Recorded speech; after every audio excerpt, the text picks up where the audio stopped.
This is Abnormal Entertainment.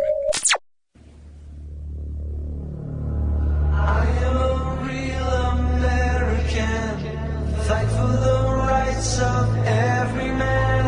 I am a real American, fight for what's right, fight for your life. You're listening to the No Cry Zone, a progressive political podcast on the Abnormal Entertainment Network.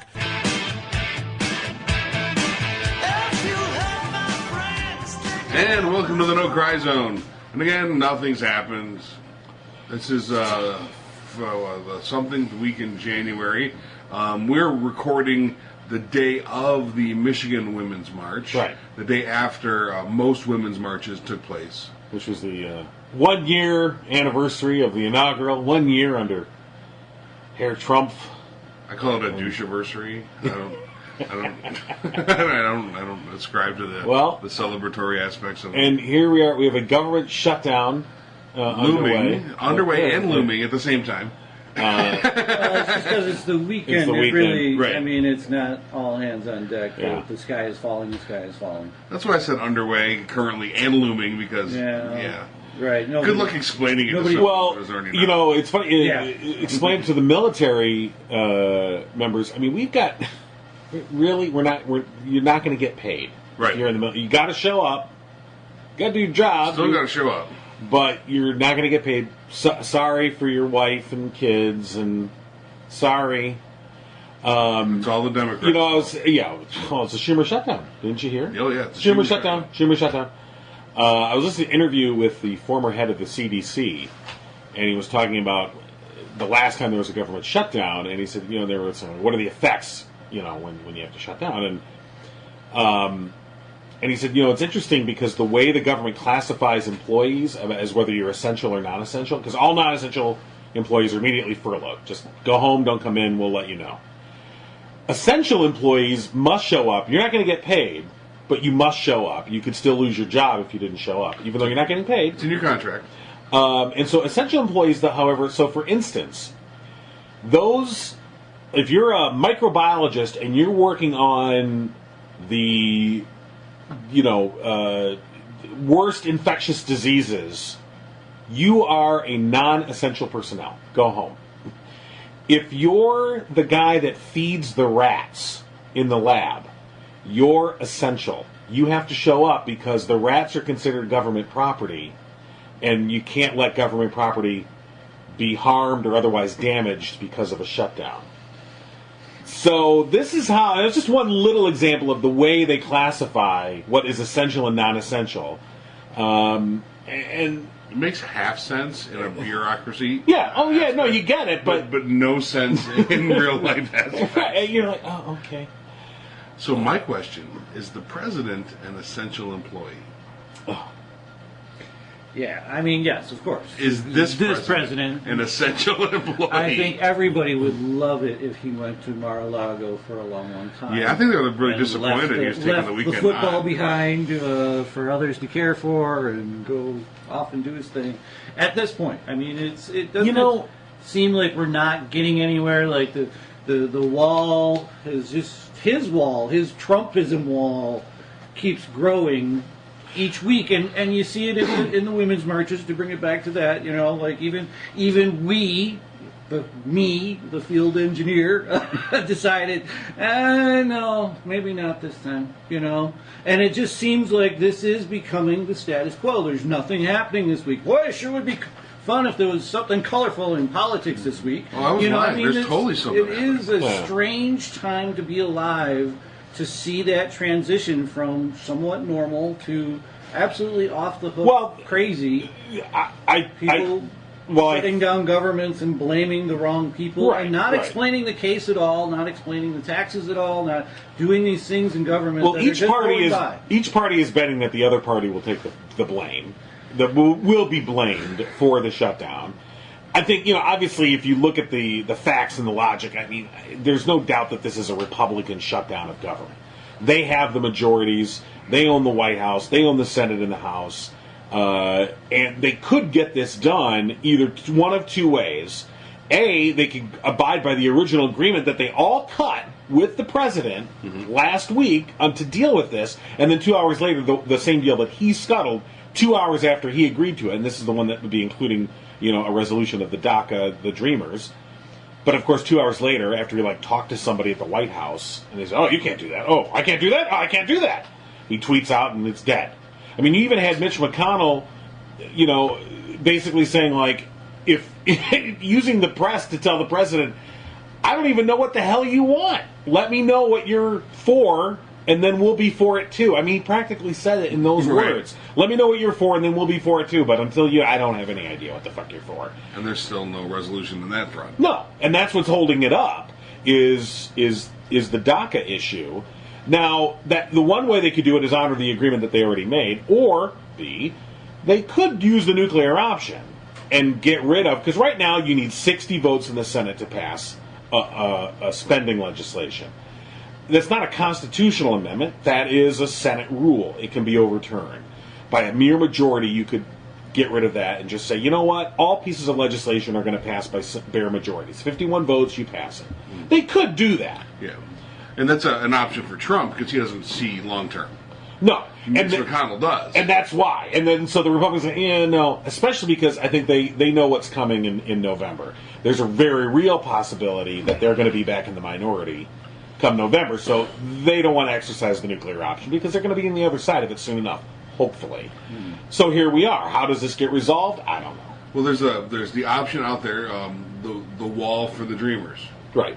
So that's an option, and I think that perception-wise, it's horrible, but reality-wise, there's no way that this wall is going to get built across the entire border, period. It can't physically. Right. It's going to be see-through. It's going to be a fence, if anything. And by simply saying, okay, go ahead, build your wall, we can give 800,000 people peace of mind. That's a fair trade-off to me. I don't know. I think you're heading down a bad road. I hear what you're saying. I think for those, I can't imagine being those people. Because I think right now the wall is not going to be built. I think if you make that agreement, you are taking a step towards that fucking wall actually being built. No, the wall's going to start. The wall is going to be. Mark my words. But it's the wall more than just the physical wall. Right. That's why I talked about the perception of it. And I think the perception is important. It is, but so are 800,000 people. Yeah, but I agree. What do we do? What would Spock do?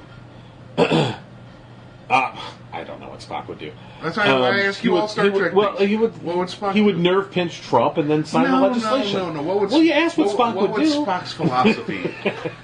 What decision would he make based on his Vulcan philosophy? Well, obviously, okay, so if we're going to play this game... don't roll your eyes. It's a valid game. Well, he would say that what would be the logical solution to this. But then, of course, if you're going to talk what the logical solution is it logical to give in to a tyrant? Right. Okay. So are you moving towards the needs of the many outweigh the needs of the one? I'm trying to figure out what the needs of the many are. Okay. Is the perception of something that's not really ever going to happen more important than you assume it's not going to happen? But no, physically it can't. The wall cannot happen the way they say it can. Not the way Trump has said it can. Or the way believers believe it. Okay. It cannot happen. But you can have a significant walled off... You can't literally wall off the entire 2,000 miles. But right, which is what he advocates for, right, that Mexico will pay for. That's on the table. That's the perception of this. Right. So you say, okay, go ahead, build your little thingy. Once they realize they can't, that there's more spin and things happening. But you get what you want on this. I think what the danger in that is, it goes beyond just the wall. You really do you add momentum. Yeah. To that side. Mm-hmm. And then they go, oh, well, fuck, what else do we want? What else can we get? What else can we hold hostage? Oh, right. Chip? Oh, the child health plan? Oh, let's hold that fucking hostage now. See, that's a valid point, but are these people's lives worth it? It's a decision I don't want to make. Yeah. And I'm not going to.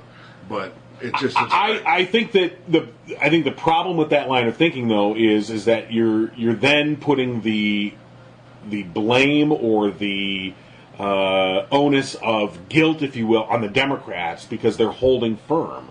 They're holding firm because, look, this White House, their plan is just pass this legislation and then we'll deal with DACA afterwards. But we all know they won't deal with DACA afterwards. Their whole thing is just pass it give up your leverage, okay? Put down your gun and then we'll, the only weapon we have is our gun, so to speak, is this. So if we give up our leverage, I just have no faith, no trust that these guys won't not do what they say they're going to do. So, yeah, you maybe take care of maybe, and that's a big maybe. I don't know that they'll even honor whatever promises they make. So let's say you deal with the DACA. Again, I think it'll just be something else then that they'll then have the ability to ransom off. That's how they operate. I have issues using people as leverage, like that many victims. I agree, but it is the Republicans that are it is the Republicans that are holding people leverage. It is not the Democrats. That didn't put a party to it. I'm just saying that's it's what's going. So if you're using them as your leverage and your gun, you just said that's our gun. These are people, right? So where are we stuck? We're stuck. It's the difference between morals and ethics, I think, at this point. Well, I think they are getting stuck in the same place that the Democrats are getting stuck too. Is people are starting to figure out is just cut and no real plan for anything else. Is like he keeps dumping it into the military and getting us into fights to prove that he needs. It's almost like Kim Jong-un, getting us into those fights because we have a big military to provide budget, new budget line items for next year, and it's that same cycle. And what I like to point out is all of this fight, if you look at it kind of from a higher view, is all back to only white landowners can vote, and people are still looking to go that way, and that is still the mantra of the Republican Party.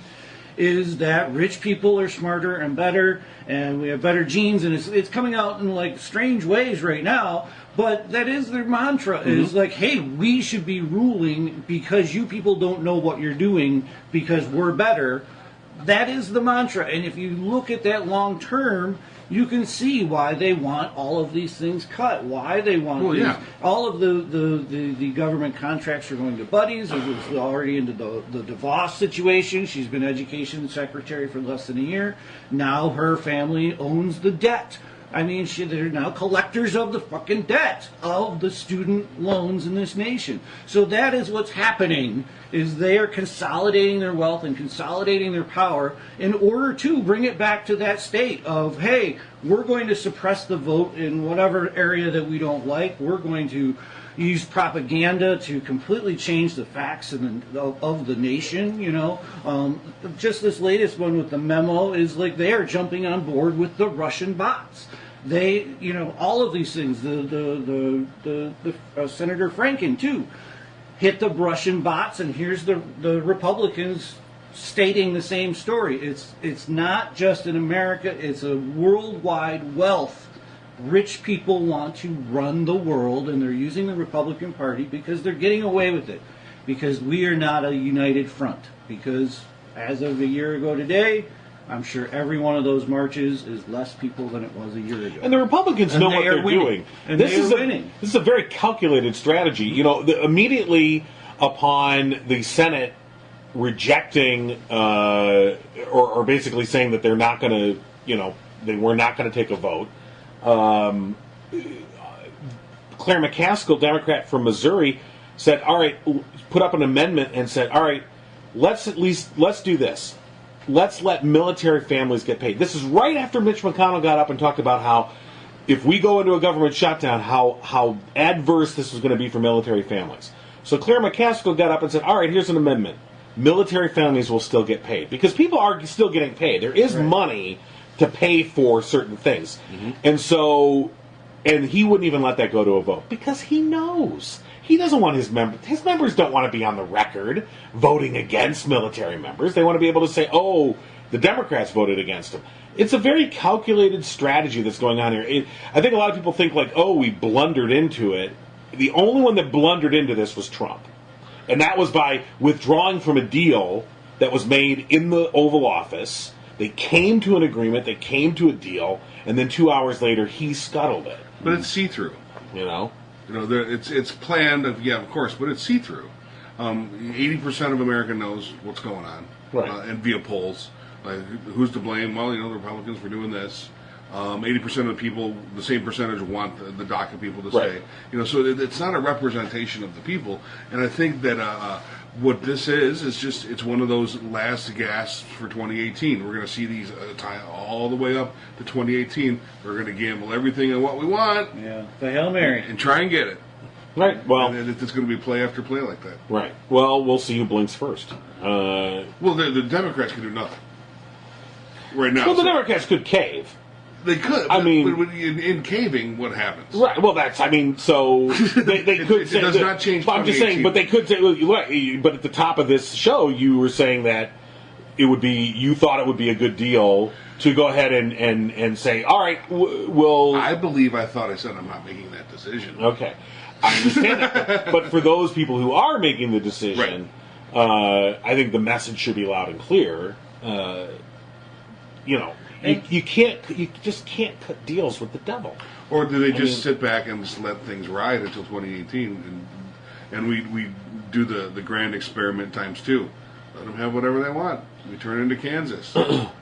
I mean, at a certain point, we probably roll that way anyway. I could see, since the advocate for the nuclear option has been out there, I could see McConnell shooting for it, knowing he's probably going to lose out in 2018 anyway. Well, him being short term about it as well, saying, "Hey, we'll get 5 more things through." Yeah, we're 2 years in a wake up, like a prison sentence. I mean, well, once again, the silent movie. You do have to go to dictatorships at this point. Think of what Putin did when he gained power. I mean, this is the same type of things that are happening in America, and we can't get united around that point, because anytime you point out that, hey, this could be the rich and powerful of the world doing this, now you're a conspiracy theorist. When in effect, it's not a conspiracy, it's just them getting away with the things that they can get away with because there's no resistance to those things. I don't think I think there's more. This whole budget, there's more support than you think. This whole budget is turned into, because of the Republicans bringing out their means and their Russian bots, has turned into what you guys have been talking about, is the immigration and the wall. Well, guess what? There's a whole lot of other things in there, right. And Trump is really crazy for trying to do this. He wants the opioid crisis to get better all of a sudden, yet he wants to cut all its money. All of these things that he talks about, once again, go uneven, like scratched from the surface. Now we are only talking about what the basically the Republicans and the people who are, I guess I want to say, more on top of the actual pulse of society than the news. The news has definitely lost credibility in the last year, and now people are turning to these other sources because of the same silent movie plot over and over again since the beginning of the time. I think there's more support, though, than you think out there, because I know that you like to argue online. Every once in a while. Just my point. If someone wants to argue against me, I'll partake. You'll interact, yes. Right? And I think there's the people that agree aren't gonna jump on. Right. It's just that doesn't happen. And that's everyone else. Yeah. Right. Exactly. So that's like the 80%. I think there could be a sea change happening here. It's just what to do until then. I heard the term silent majority come back. There's a farmer getting interviewed with, it was on that California story, which I still haven't dug deep.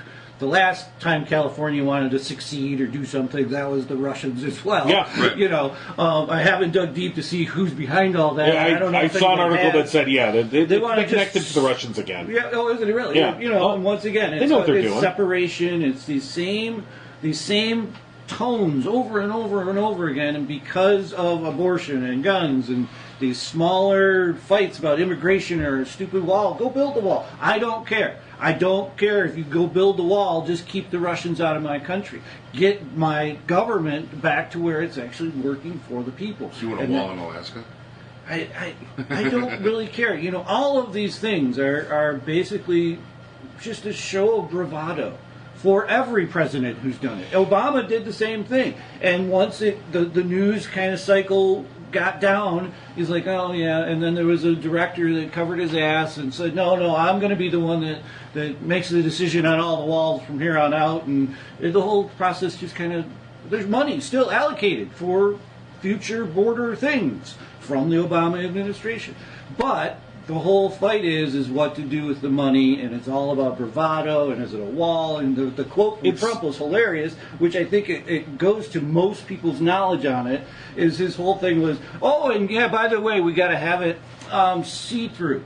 You know, I was really working hard with all those people down there. I was arm in arm, and they came to me and they said, you know, it's got to be see-through. I can't have them sneaking up on me. It can't be a 30-foot wall that I can't see until they're on top of it shooting down on me. That seems silly, Mr. President. And he used it as like, oh yeah, it's the first time I ever thought about that. It needs to be see-through. That fences and things like that are see-through for a reason, and right, called a chain link fence. And that most people's knowledge on the subject is like, oh yeah, put up a wall, we're cool.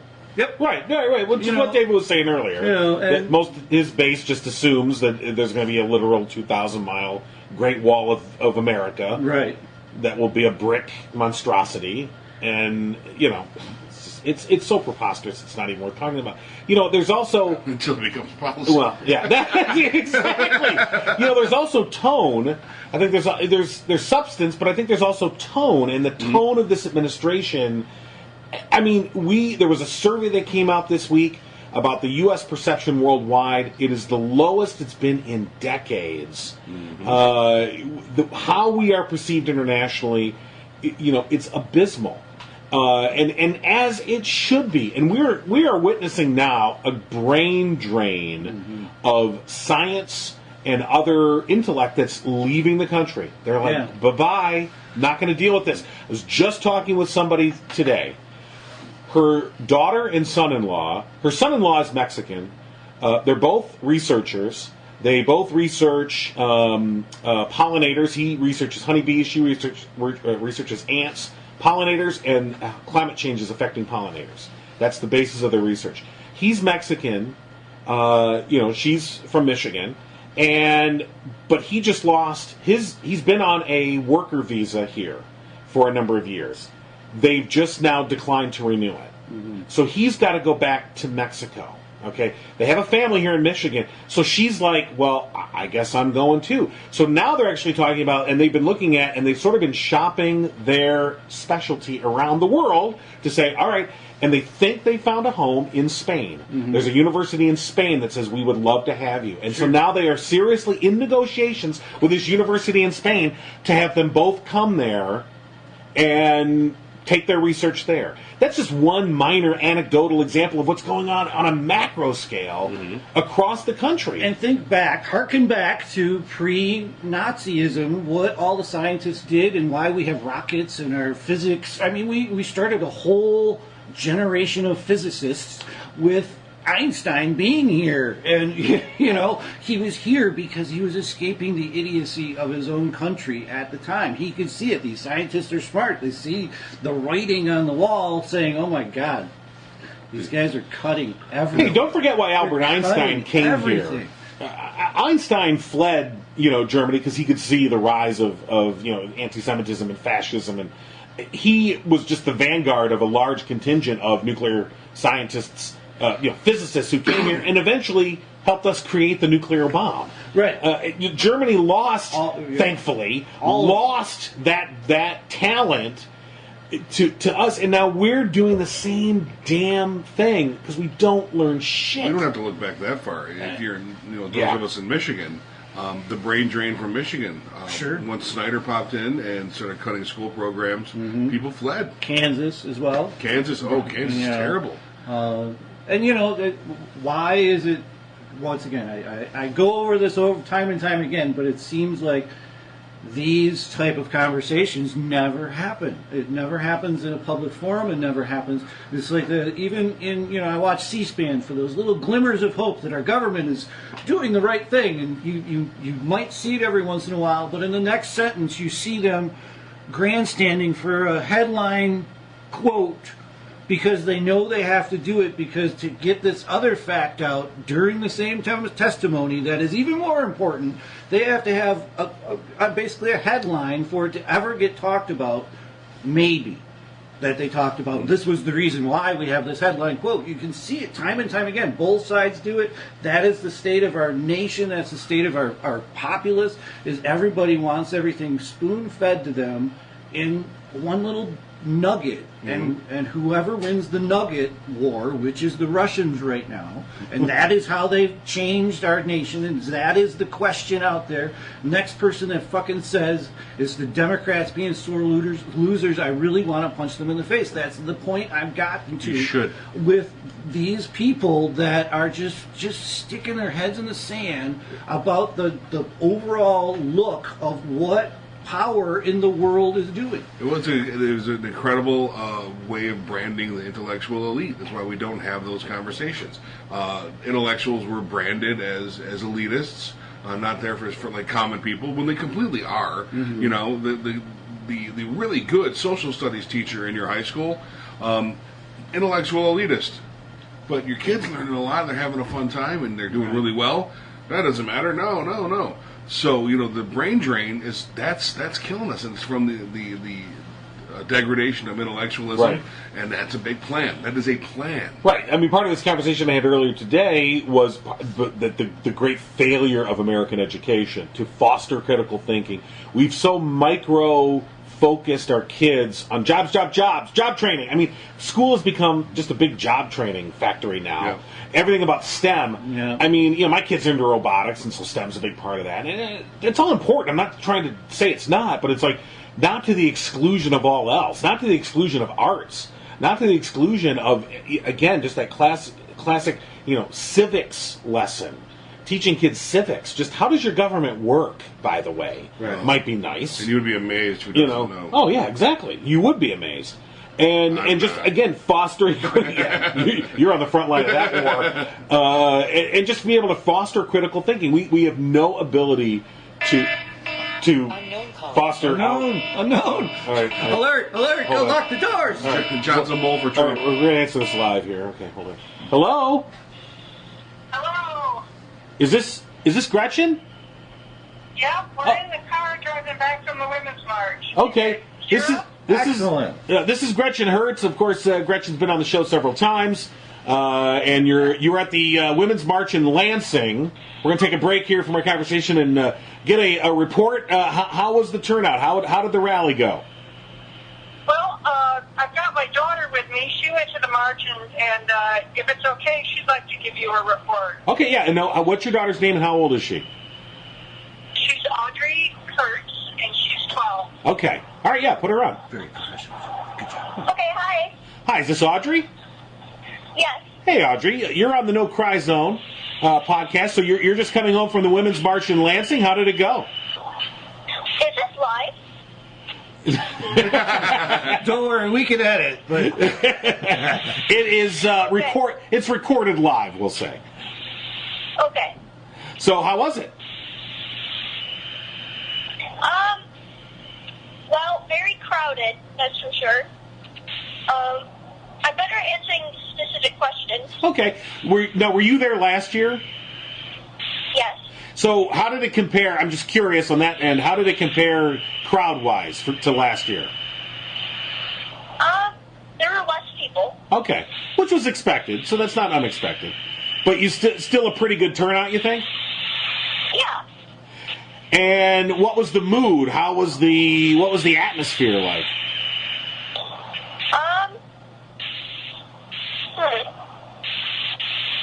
I mean, was it angry? Was it It more? was more like, I would say, like, determined. Okay, good word.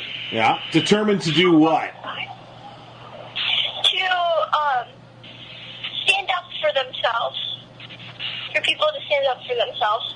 So it's interesting, Audrey. As a 12-year-old, I think you have an interesting perspective. How is it that from you? How do you and your friends view this administration and what's been happening the last year? Well, actually, my friends know nothing about what's happening in the news. And one of the people loves Trump, and she's not really my friend, but and then there's this other person who thinks I was using a British accent as kind of like a joke for a thing, and my friend thought I was speaking Russian, so I'm not exactly sure what they think. Okay.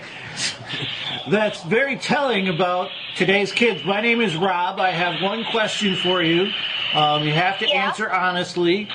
Did Mom drag you to this, or did you know about it and want to go?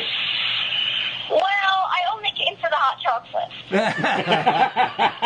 Thank you for the honest answer. We appreciate the honesty. All right, Audrey. Well, thank you so much. We appreciate you, even though you got paid in hot chocolate, we appreciate you showing up. Yeah, you're welcome. Okay. Why don't you put your mom back on? Hello? Hey, all right. All right. Oh, that was your grand report, I guess. Hey, no, it's an interesting perspective. So, how did you think? Your daughter said it was a smaller crowd. Was it much smaller, or just, Well, we had started off, we went to the Alyssa Slotkin gathering at the library beforehand, and then they marched over to the Capitol. So we were at the Capitol about 1:15. So, and Alyssa Slotkin, just for our listeners, is a Democrat running for Congress to unseat Mike Bishop here in the 8th District. All right, so you started there, and then you marched over. An actual smart person, by the way. Right, yes. An actual one. Real. Go ahead. So we got over to the Capitol about 1:15, and the march wasn't supposed to start until 2, so we were there a little early. But I thought there were a lot of people there. It's probably about the same size crowd as last year, I think. So I mean, it wasn't. I mean, there may have been maybe a little bit less, but it wasn't like significantly less. Oh no, there were tons of people there. So it wasn't like that Trump rally in Washington where like the 12 guys showed up. It was better than that. I would say it's fairly comparable to last year. So let me ask you the question: what was the mood? Was it angry? Was it determined? What was the general mood? I think it's determined. I think I get the feeling, and today, and then kind of in general, that with the Me Too movement and the people being fed up with Trump and his grabbing women and all these accusations of sexual misconduct and that sort of thing. I think this year is going to be, the year of the woman. I think the feeling is, okay, we're awake now and we're going to be involved and we're going to run for office, because there's a number of women running for office that have never run before and that are involved. And I had read at one point that the Indivisible movement was pretty much being led by middle-aged women, and I think that's true, and at least from the demographic that I've seen being involved. And so I think we really see women kind of saying, hey, let me give this a try. I think I can have a good impact on politics. And so, who were the speakers at the rally?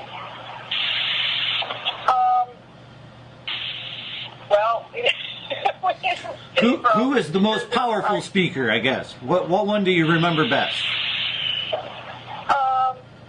We didn't really stay up close to listen to the speakers. Okay. So it was more just about the gathering then, and just it was more about the gathering. More about coming together and seeing everybody there. Was there one sign? We saw some great signs when we were there last year. Was there one sign that sticks out in your mind that really made you laugh or think?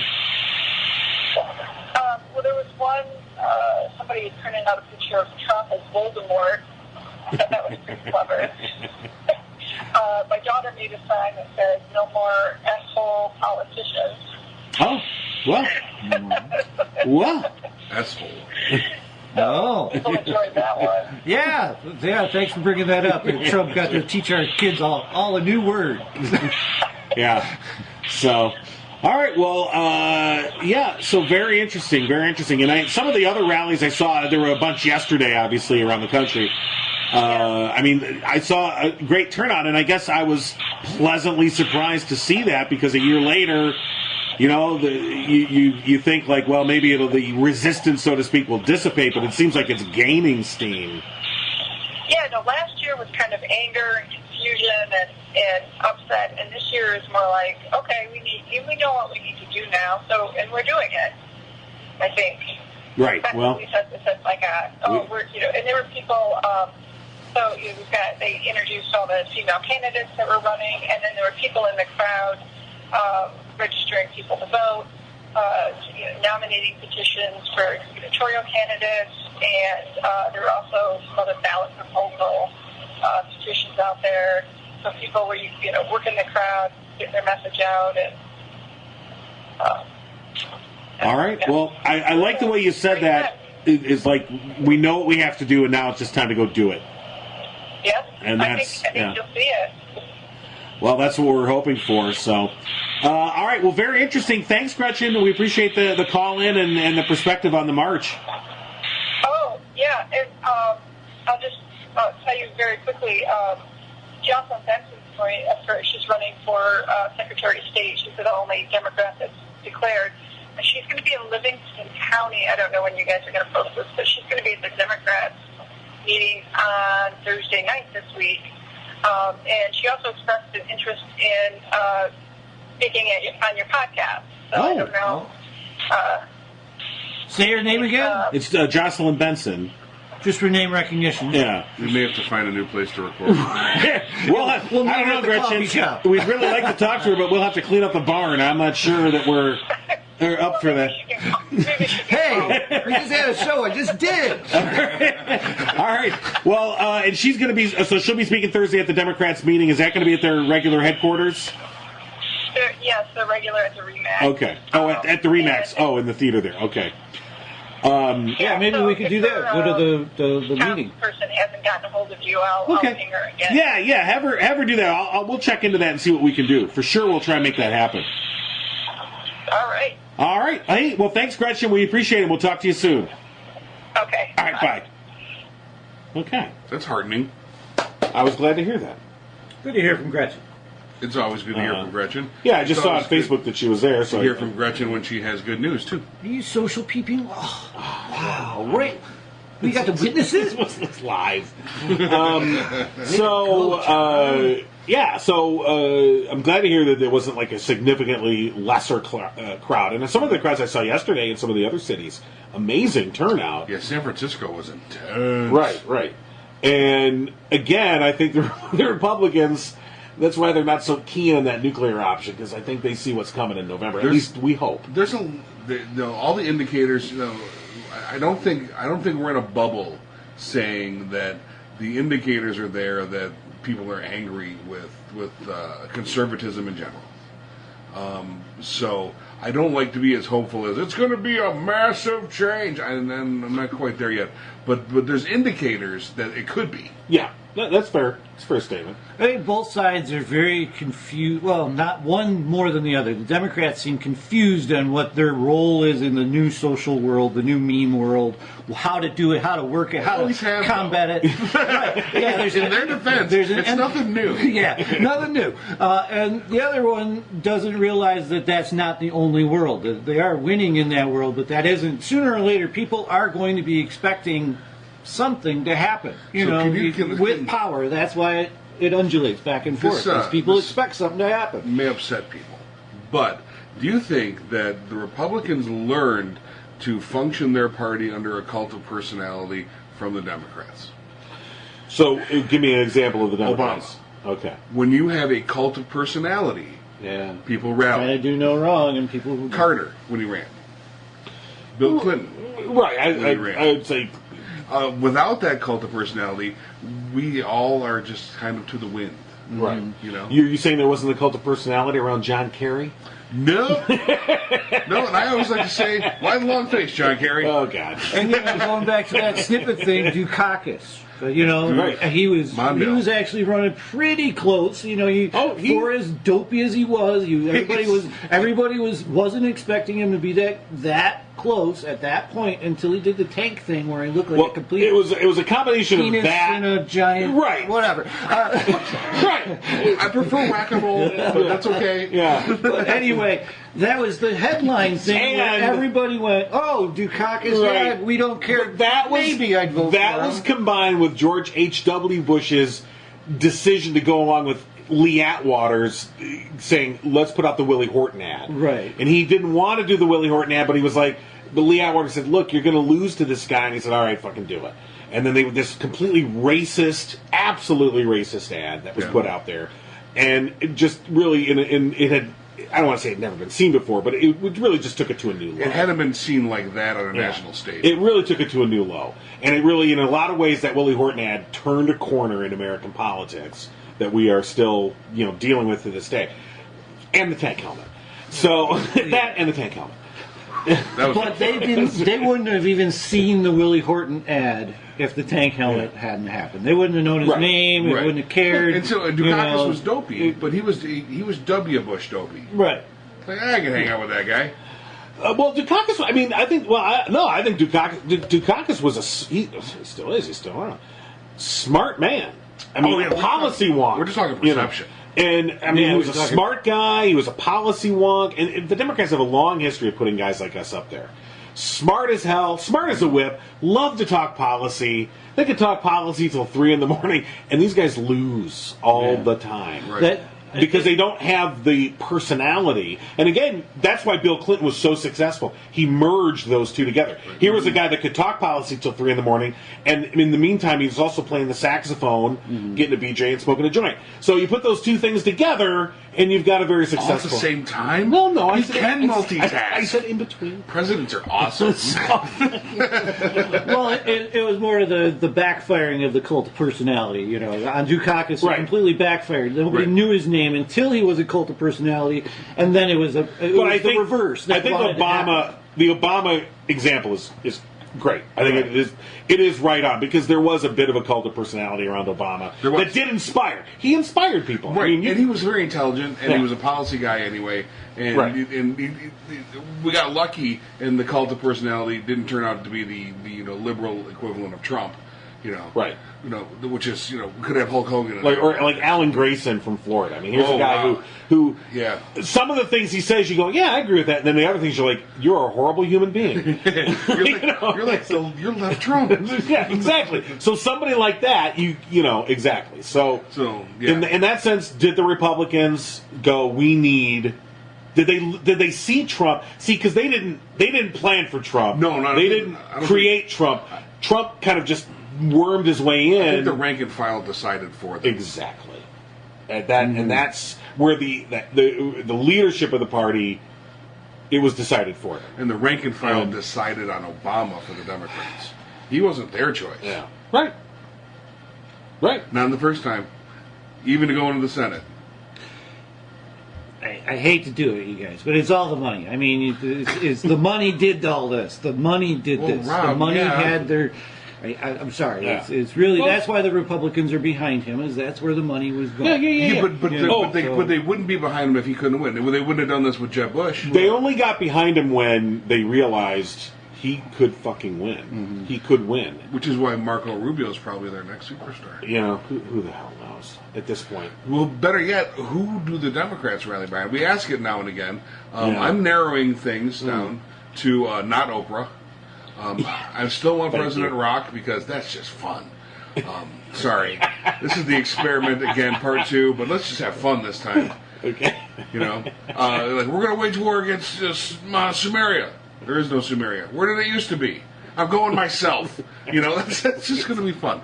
But what do you think of like a Kamala Harris? Yeah. Or a Tammy Duckworth? Or Cory Booker. Did you see Cory Booker, man, he had a tirade. You're still mad about the pharmaceutical thing? He just did it again, too. Yeah, you know why? Did you read why he voted that way? Yes, I did. You don't believe him? I don't believe him. You don't believe anyone, so why do we care what you think? I don't believe him. I think you believe no one. Rob, You undermine your credibility by believing no one, us included, and yourself. I think when you do votes like that and you are not willing to go along with the rest of your party, you are stating something. That's just my point. Is like you were stating. That's what McCain did. Is he was making a statement. When you do that against your party, when your party brings up this legislation that has a chance to pass, as long as you get a couple of other guys. But you're looking for ideological purity when that doesn't exist anymore. I think he is. That's my point. There have been so many bills that come across his desk that he have voted against his own party in that search for the things that you're saying. All right, so there's one no vote for Cory Booker, and I'm not saying he's the guy. I'm just saying, he was funny. I mean, it's funny. You guys were talking about a cult of personality. He wasn't talking funny when he was ripping a new asshole to the Homeland Security Secretary. It's Kirstjen Nielsen when she came, and he was and this is right after the shithole comment, and I mean he ripped her a new one. And he was not having any of her shit. I don't know if Norway's all white. What? Shut the fuck up, bitch. Shut the fuck up. I mean, and that was his tone. Obviously not his words, but that was his tone. That was Marilyn Grayson's words. Yeah, you're right. I mean, I think that we need to see, and you're right. Maybe it's not Cory Booker himself, but we need to see that kind of anger. Yeah, but he talks funny. Okay. Oh, sorry. As opposed to Trump. So we need to see that kind of anger, and that's what I want to see. We're as we've been doing for the last year, dissecting the Clinton campaign and looking at it from every angle and like what it went wrong and all the rest. I mean, if there's one thing that she failed to do, I think was to be adequately forceful in advocating what she was for. It was more just I'm not him. We've talked about that a number of times. I'm not him, so vote for me, and that's not good enough. We need like a young Bernie. And this is just too old. Well, and you need somebody like Bernie that I think Bernie. He talks funny. Right. I was just going to say that was a big downer for Bernie was that people could make fun of him for his speech pattern. I mean. I don't know. I can't. He was a character. I can't worry about that. And we need somebody that's going to look. If a guy named Barack Hussein Obama can get the votes, anybody can. He was well-spoken, clean-cut. I understand. His ears are huge. Did you notice?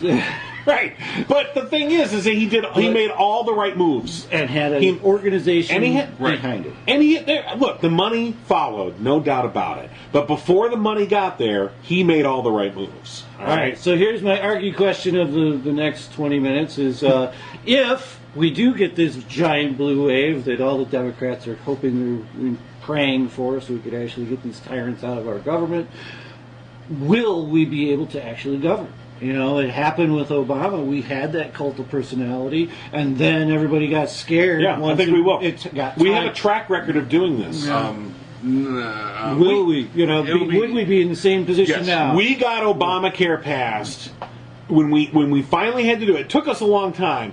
Was that a 60 vote or a 50? I think it was a 60 vote. And look, the Democrats had the only reason that passed was the Democrats had control of the Senate. Mm-hmm. Okay, and actually, I think they had control of the House at the time too, because from the 2008 election, they had taken the House and the Senate, and they held them for 2 years until 2010, and then they lost it. So in 2009, when Obamacare got passed,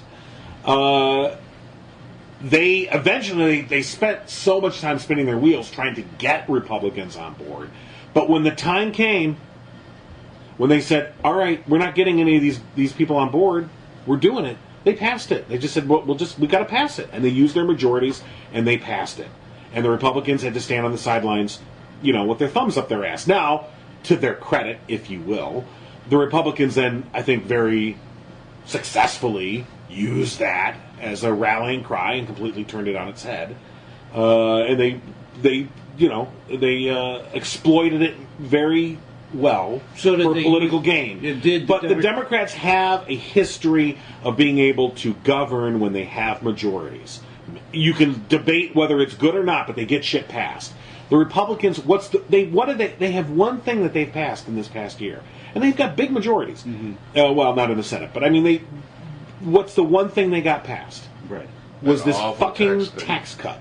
Right. But to benefit rich people. Here's my big difference is right after they did the Obamacare, is everybody turned tail and ran because they had this big, rise up of the Freedom Caucus, and everybody's screaming about it. We're going to be communists next. At that point, right there, I mean, you have used up your political capital. That is when you need to rally. That is when you need to shake your message. Okay, we just did all this, and the Republicans are doing this right now. Every right-wing thing out there is talking about jobs and the numbers going up and all of the things that are happening. That happened with Obama things too. After a crash, all of these things happened, and instead they turned tail and ran. They didn't even stand by their president. They didn't stand. They wouldn't let him go stump for him to do things. They didn't like the message. They were afraid to say anything, and it goes back to my NPR thing of right now. I haven't heard it yet, but there's a quote in there, which is an old quote. Put 100 Democrats in a room, and you'll get 100 Democratic parties. Nobody knows what the Democratic Party is for, and I really don't think anybody really understands what the Republican Party is really for.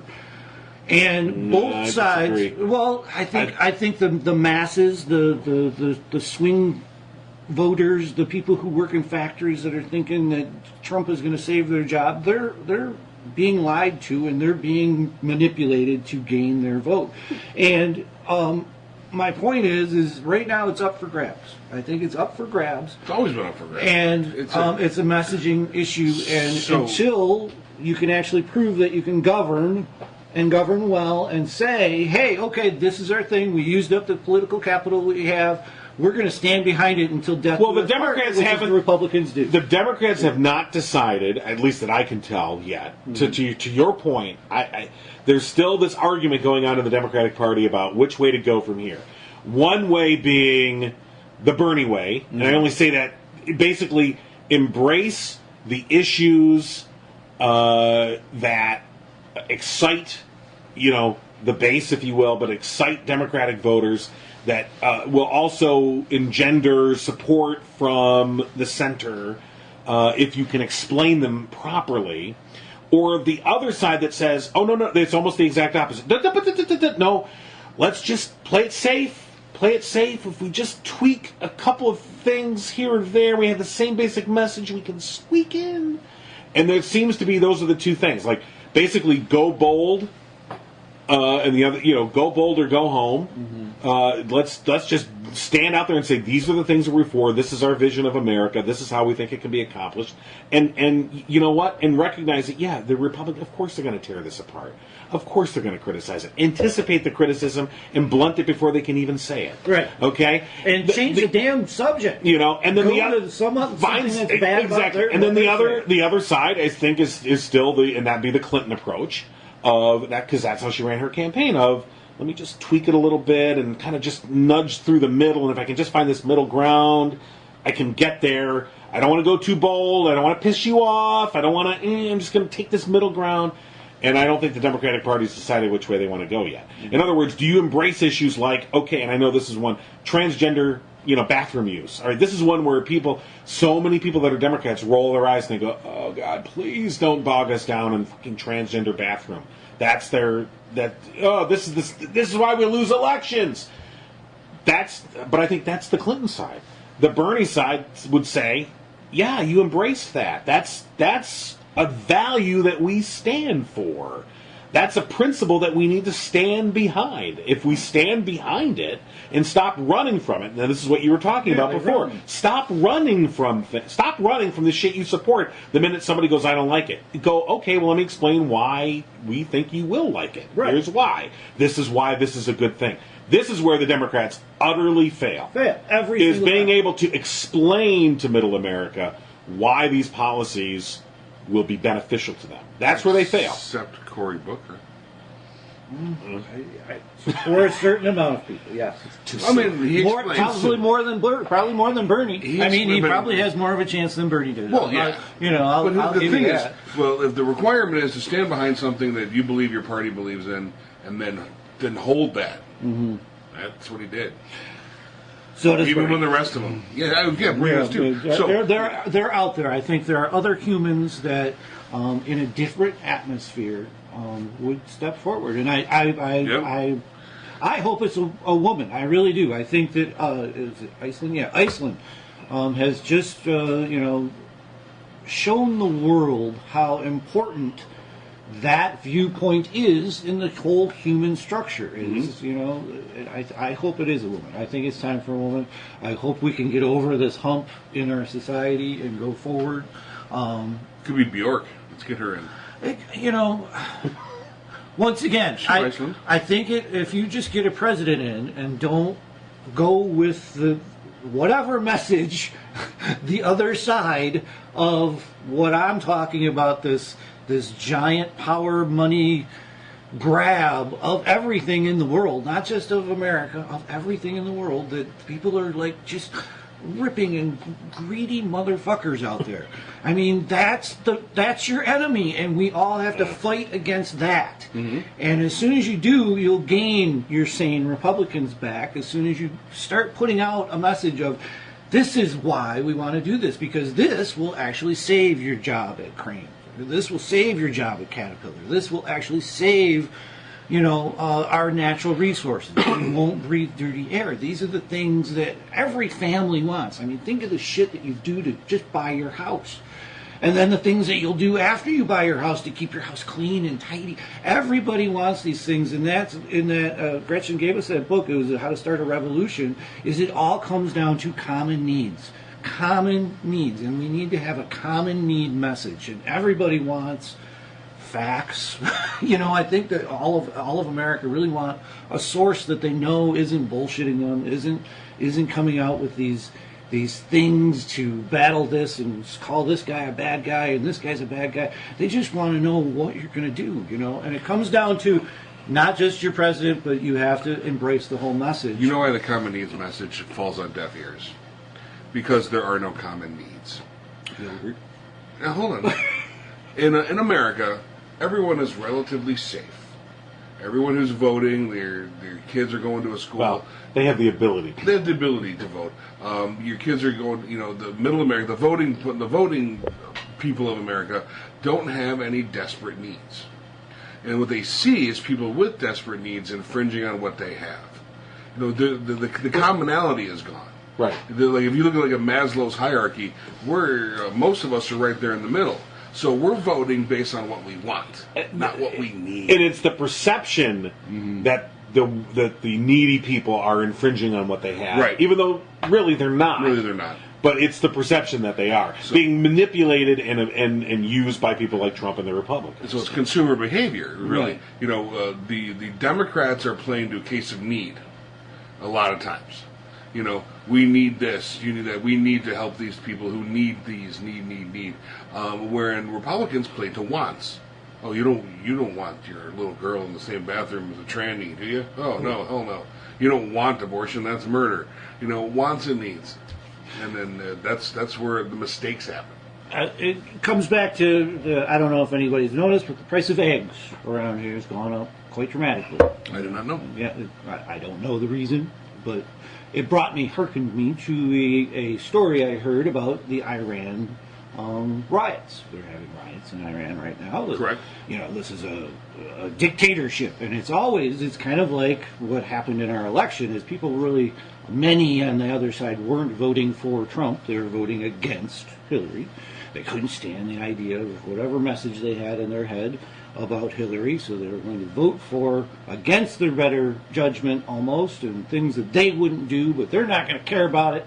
I'm not going to care about his pervert nation, whatever's happening in his life. I just can't stand Hillary. So they really went against themselves. Wants versus needs. Wants versus needs. That riot there, much of it was started by the price of eggs. It was people finally having that kind of common rallying point of, holy shit, I can't afford that, how am I supposed to feed my kids if I don't have eggs? We have eggs every day. Right. And many nations have done that with different food products, and that's your common need. That's it. So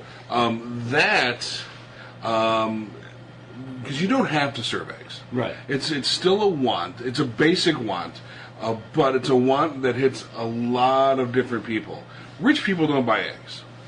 They don't go to the grocery store. Or they don't care how much they cost. They don't care how much they cost. They don't actually go out and buy them. They couldn't care even if they knew. Right. So it doesn't affect them. They don't understand why the rioting is going on. Right, and they just bring out whatever tactics that they've used in the past to squelch riots, Right. whatever it may be. And if it works, it works. If it doesn't, it doesn't. We Right. look at the Egyptian summer where it didn't work, Right. and things like that. But, if we were going to pick something in this country that's going to be our eggs, it's not going to be the eggs. Right. It's going to be gas prices.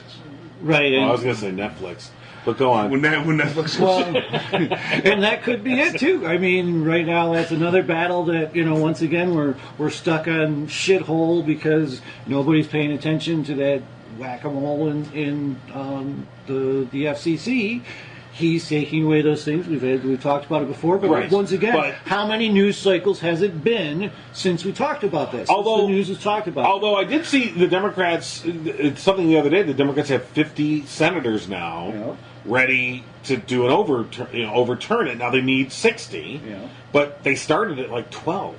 So there's momentum there because I think that generally amongst the public, when they learn the facts, they go, oh, yeah, I didn't want that. That is a whole timing game. If you know anything about this particular battle, is the Republicans are just going to wait this out, Yeah. And will not give over the votes, and it won't matter, it won't hurt them one bit. They will be able to steal this away. And That's why the no one Democrats will would be, care. but the Democrats would be smart to use something like net neutrality as a rallying cry in November because look, all they have to do is take back control of the White House, Right. and that won't happen in 18, but because then the president's the one who determines the FCC's makeup, and then you flip it around and you can just reverse it. What they have to do for that to work is for it to affect people. Right.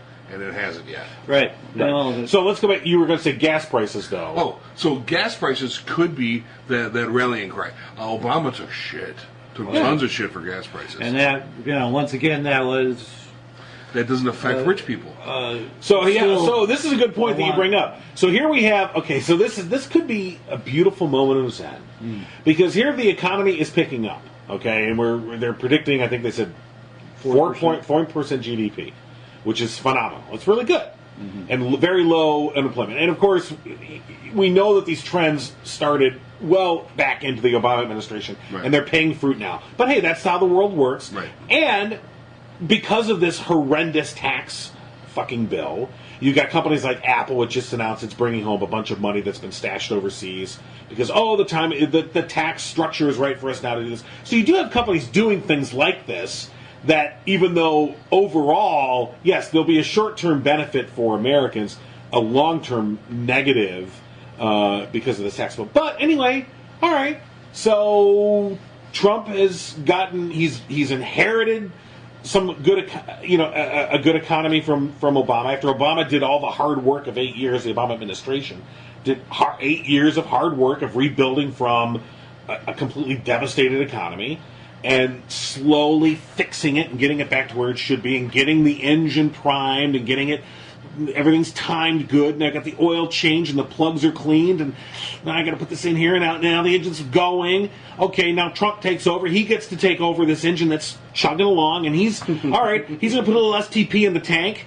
All right, that's your tax cut. I'm going to speed this up a little bit. Now that shit's not good for your engine. It will speed it up. Not good for the engine overall, but fuck, I'm going to put it in anyway. All right, he's pouring it in. Engine's going now. Okay, so now we're chugging along at 4% GDP, and what happens? So the economy picks up, more people back to work, more consumer, da-da-da-da.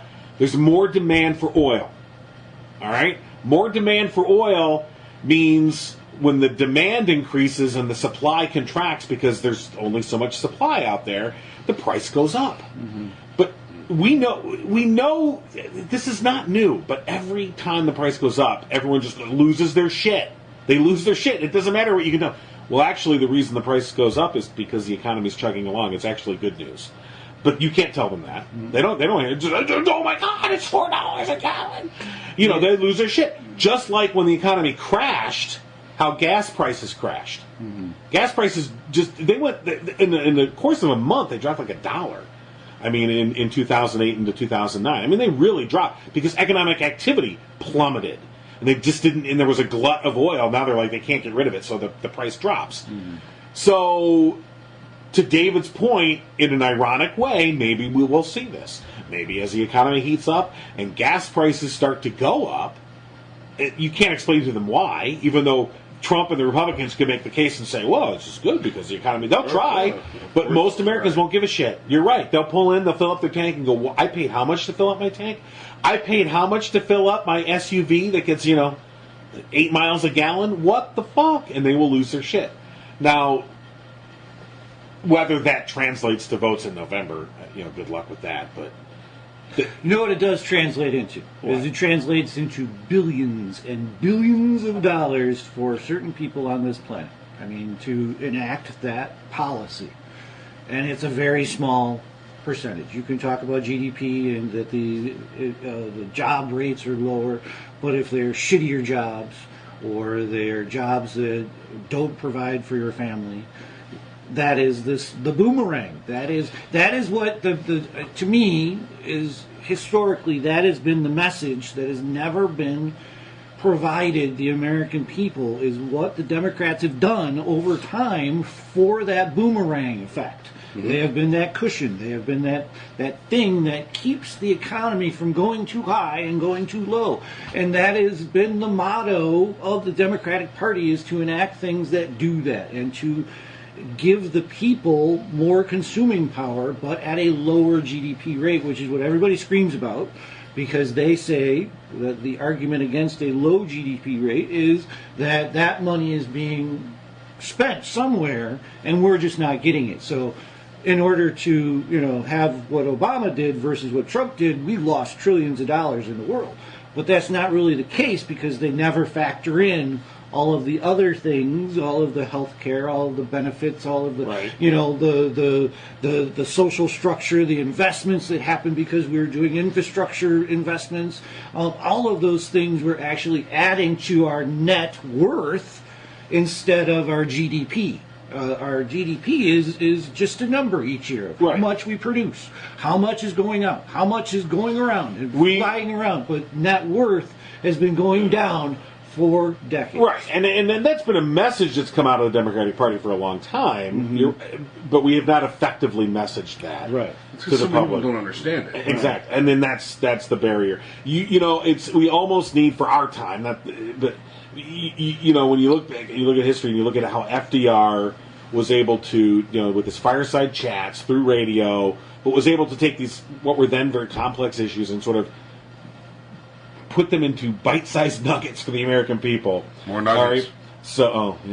Well, it has to be. It really does. I mean, we're skittish horses. We herd together. We get our little social group happening. So at a time when anything happens, we all go psh. Right, and so at a time together or apart, one way or the other. Well, at a time when he knew we had to help the British as they were standing up to the Nazis in Europe, but the American public had its head in the sand and didn't want to pretend this wasn't happening, but he knew he had to help them. He gave them the metaphor of, if your neighbor's house is on fire, and we wanted to lend them this lend-lease, although we just gave them, but we're going to lend you all these destroyers, okay? And he used the metaphor of, if your neighbor's house is on fire, don't you let him borrow your hose to help put out the fire? People were like, that makes some sense. Right. A very simplistic thing, but a very complex problem he's trying to solve. And there's no direct translation of that, but the Democrats need desperately somebody that can do that. Obama did it. I think Obama had a sense about him where he could do that, but he was a very polarizing figure. So was FDR. Not as polarizing as our current guy, though. Yeah, right. And Obama's polarizing completely. He's beloved at this point by everyone. Really? Yeah, he is. I mean, you listen to, he's just doing his interview circuits now. He's on Letterman. You listen to everybody talk about him as like this, like we saw the greatest president that ever lived. We got to be there. We got to see Obama. And I don't give him really all of that. I think he had his hands tied just as much as. But a lot of it is like, look at the follow-up act. Yeah. You're like, oh, that comedian wasn't so good, and then Carrot Top walks out. The guy in front of him, genius. Yeah. Right. Yep. Absolute genius. Well, bring that other guy back. Yeah. Poor Carrot Top. Well, maybe he should be president. He is president. President Top? I have to look him up again. Did he do all the plastic surgeries? Like he's got he's got some funky stuff going on. Don't talk to him about it, because he will beat your ass. Yeah, I think he did punch somebody. He is buff as hell. I thought he did get into an argument. Whatever. Early intervention could have helped Carrot Top. So we're making fun of the guy that it commands the biggest salary in Vegas. Well, you're going to say... Oh, yeah. How long has Carrot Top been in comedy? And, hey, like you said, he's still making Look money. at that loser. Yeah. As we freeze in Rob's bar. Right. 3 idiots in a bar making fun of the guy in Vegas pulling down 7 figures. Okay. Well, don't you think that at some point the plastic surgery goes? We could do a whole show on plastic surgery. Look, that's a mental disorder at some point. You where wait you till look it in the falls mirror off and it's and you Michael don't Jackson. see Michael Jackson as we see Michael Jackson. You know, like he sees. Michael Jackson saw beauty. But we saw like a golem. Well, we all do that. You know? We all look at the mirror and we go, we look like the Fonz. Hey. So, Even your appreciation of yourself is dated. everything is rooted in the 70s, man. 70s That was TV. my decade. Yeah, that's it. So, all right. Well, you're on, and we've got some shit. Yeah, let's see what's going to happen this week with Dreamers. Let's see what's going to happen this week with the governmental shutdown. Our national parks are in chaos. Yep. Close. And when they do open, $80 a car will be the new fee that they want to propose. Implement $80 a carload. That's the thing. They never will raise your taxes, but they'll increase your fees. Every fee they can. And when Look people at don't your go license. to the parks, now they're going to be oil fodder. Yeah. No one goes anyway. See, Exactly right. Oh, look, the attendance plummeted. they got 2 years Yeah. to pull this one off. So let's see if this works. Right. And that's the same thing with the rich persons. They don't see a fee as something they care about, but they They're not see even their taxes as. Their taxes are something that oh my God. But the fees, they'll pay double, they'll pay triple. The whatever rich their don't fee go is. through the front gates at Yeah. Yellowstone. They chopper into the lodge. So... True, and this is going to be a very interesting thing. So as quote-unquote entitlements get cut, and the base feels it, the Republican base, largely our white Southerners, and are going to start feeling this stuff. They don't have the scapegoat anymore. There's no convenient scapegoat. I think You can blame the Democrats. You can blame the Democrats, right? That's an amorphous thing. Remember, we need villains. They had the Obama. They had the Clinton. Without a villain, Well, the grand experiment continues. it does. Ooh, things are getting curiouser and curiouser. And here you go, chasing rabbits, and you know you're going to fall. Talamahuka, smoking caterpillar has given you a call. Call Alice when she was just small. Subscribe to the No Cry Zone on iTunes and Stitcher and at abnormalentertainment.com/No Cry Zone. Find the No Cry Zone on Facebook and tweet at No Cry Zone. Email nocryzonepodcast@gmail.com. And for more podcasts, comics, books, movies, and more, head to abnormalentertainment.com. You've been listening to the Abnormal Entertainment Network.